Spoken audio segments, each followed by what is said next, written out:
Hi everyone, welcome to Lilybug's Library. Thanks for joining me today. So I have, I think, 3 books to go over that I just finished. Plus, I received this package, which, although I've opened the top, I have not looked in it yet. And this has to do with Blind Date with a Book, and I got it from a lovely lady on Etsy. So we'll check that one out too. Okay, so the first book, though, was The Pumpkin Spice Cafe, which was on my list, so that's good. So this one is about Jeannie, whose aunt gifts her with the Pumpkin Spice Cafe in a little town called Dream Harbor. So she is getting it kind of, not really up and running, she's just kind of putting her own spin on it and things, because it already is up and running. And then Logan is the guy that she meets, and he is a local farmer who meets her because he has a standing order to bring things to the cafe.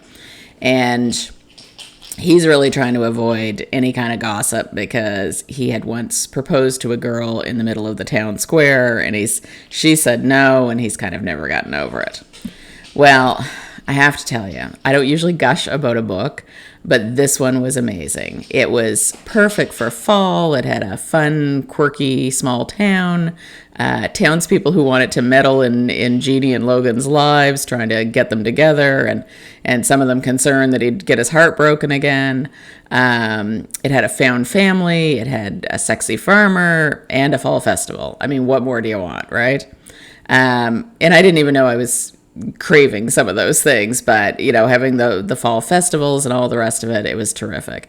And I didn't want to stop listening. I was listening to it through my Libby app, and I binged it in 24 hours or less. And it did have some spice, but it had a lot of sweetness leading up to the spice, so it kind of made it a little more fitting, at least.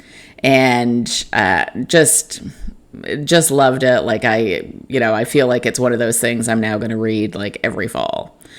So definite 5 out of 5 for that one. And the next one that I read was on my radar to kind of start in 2025, but we got to it this year. So this one was called A Skeleton in the Family. And this one is about Georgia Thackeray, and she has she's living in her parents' house while they're away on sabbatical. They're all teachers. She's an adjunct teacher. They are tenured.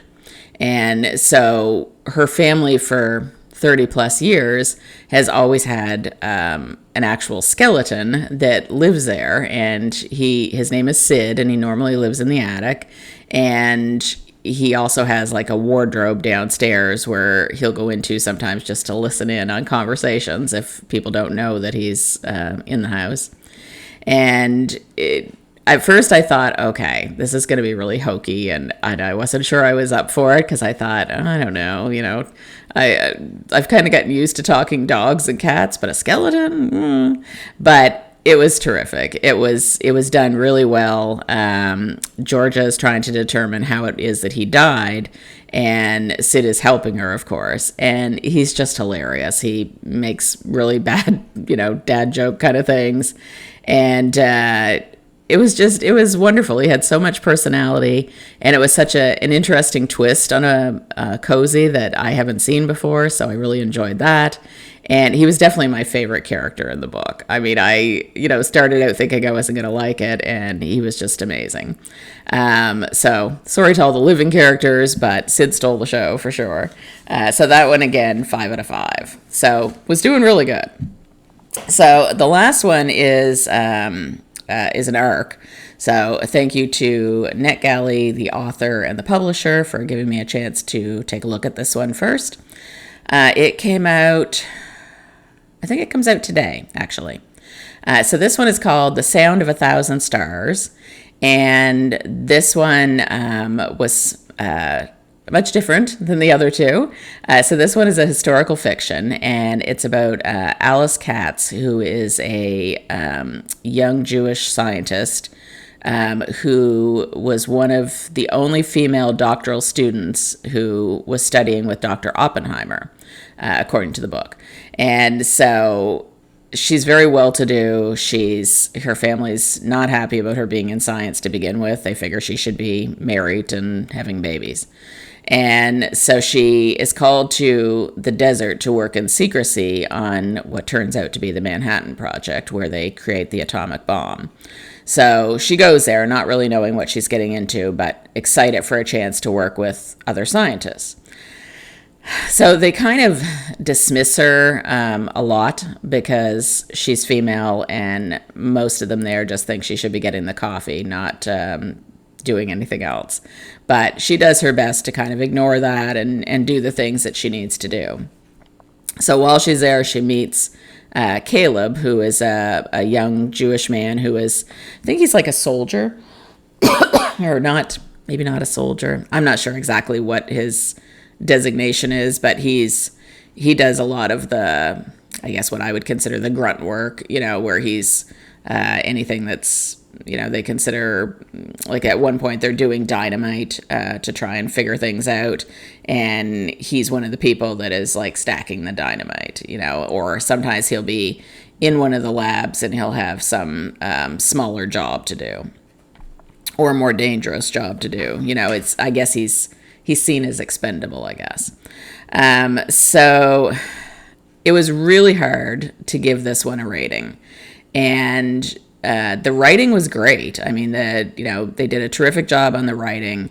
It goes from Alice's perspective to Caleb's, and then occasionally to, I think the man's name was Harsuki, and his things that he talks about are after the bomb had hit Hiroshima.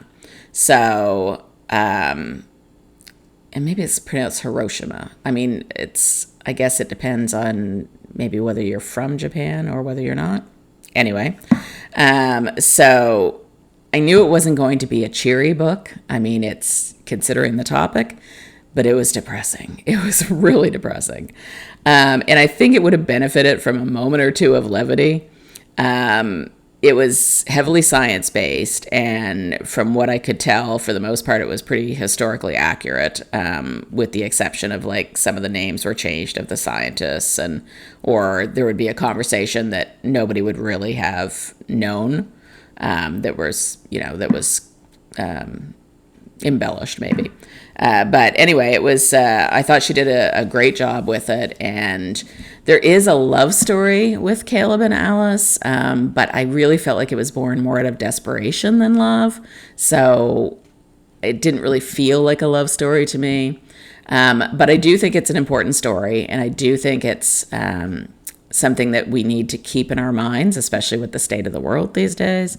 It doesn't hurt to realize, to remember what happened before, because that's the only way you don't repeat history, is to, remember and, pay homage to the things that went on before. So for that reason, I give it a 4 out of 5. It may not have been necessarily what I was expecting, but I do think it would be great for someone who really enjoys science, someone who has a fascination with that era, and is not afraid to deep dive into a historical fiction novel. So anyway, like I said, 4 out of 5. And I do think that it probably wasn't easy for the author to write either, because apparently it's based on her grandparents. So anyway, I thought that was really good. So that's the 3 books that I read. So let's take a look here and see what we got. All right, so I have, like I said, I have opened the flap, but I have not looked. Oh, look, she wouldn't have let me look anyway. It looks like it's all tied up here. Oh my goodness, this is so cute. So she asked me what kind of genre I was interested in, and I said, like, something contemporary, maybe something to do with animals. And she said about the book, it says, Friendship, Reckoning, tracing a widow's connection with a Pacific octopus. All right, let's see. And oh my goodness, she's got this beautiful seal on it here. Looks like lavender. I guess I have to break it to get into it, but I don't really want to. All right, I'm going to try to do it without breaking the seal too much. Maybe I can just kind of move it around and eventually, oh, I should have had scissors here. Ah! All right, I'm going to have to break it. That's the only way to get into it. Even then, I'm not so sure. Oh my goodness. I should always know to bring scissors. All right. Bear with me, friends. Okay, so got scissors. I'm just going to snap this apart here. And let's take a look. All right, so she's got lots of things kind of in here. So I'm just going to pull these out.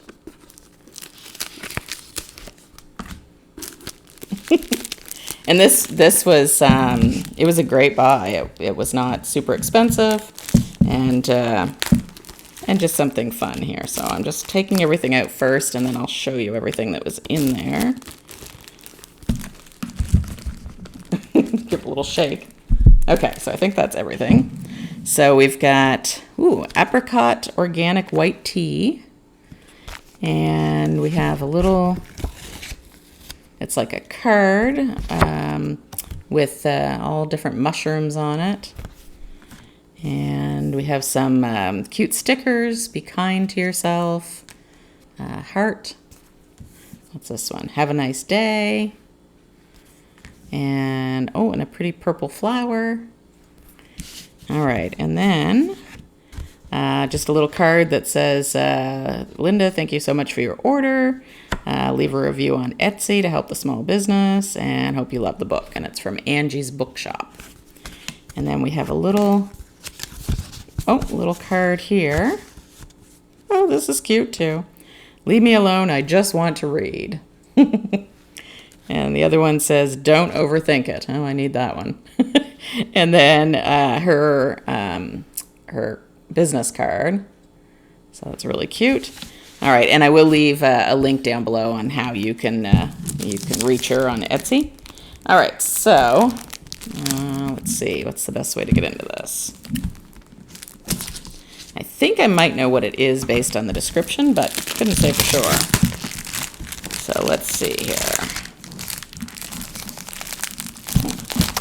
Just got it wrapped really well. Okay, so we got the cellophane off. And now we have to get the paper off the book. I'm trying not to look while I do this. We can find out together. I was right. It's Remarkably Bright Creatures. This is wonderful. I haven't read this. I've been meaning to for ages. So I'm excited to get this one. So this is terrific. That's and it's, I love the cover, and it's, kind of I guess embossed here for that part of the cover and for the author's name. And let's see, is there anything inside? So make sure I didn't miss anything here.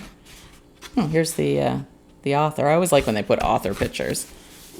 So yeah, I'm excited about this. And this is a debut novel too, which is really good. And I know a lot of you have read it and enjoyed it. So yeah, I'm excited to get to this one. I'm really glad I got this. It was totally worth it. Lots of little, different things that came in it, and I love stickers too. So that helps. So yeah, thank you to Angie of Angie's Bookshop. And I'm, excited to get to that one. It won't be anytime soon, but after the holidays, probably. All right. So have a great day, friends. I'm thinking about all those in Florida. I know that looks like another hurricane is headed their way. So yeah, you're in my thoughts, and just be careful. All right. Talk to you soon, friends. Bye-bye.